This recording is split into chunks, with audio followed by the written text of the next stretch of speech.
1000 verkeersborden fort. Waarom? Nou, er zijn eigenlijk twee redenen voor. Eén, de IPB-ruimte wordt er skinner van. Wat minder dingen in de IPB-ruimte wordt toezichtelijker van. Het is slimmer qua beheer, want elke boer kost ook onderhoud. Dat hoeft de gemeente net meer te betalen. Ja, en het is voor de verkeersveiligheid op een aantal plekken ook beter. Want dat er een hele soort borden stenen aan de kant van de dik, dan weet de meesten soms net waar ze beginnen moeten.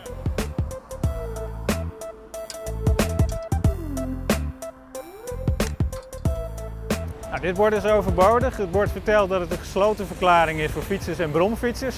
Hier rondom de rotonde hebben we allemaal bromfietspaden liggen, de verplichte bromfietspaden. Dus daar rijden de fietsers en de bromfietsers. Parallel aan de Dragsterweg waar dit bord staat, loopt een verplicht bromfietspad. Daar rijdt men dus geen noodzaak om ook die gesloten verklaring nog te plaatsen.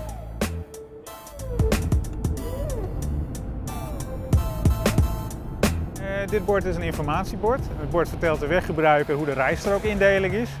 Alleen behalve dit bord kan de weggebruiker die informatie ook halen uit de portalen boven de weg die de rijstrookindeling vertellen. De verkeerslichten geven informatie over de rijstroken waar ze naartoe gaan. En ook de pijlen op het wegdek geven uiteraard aan waar de rijstroken naartoe gaan.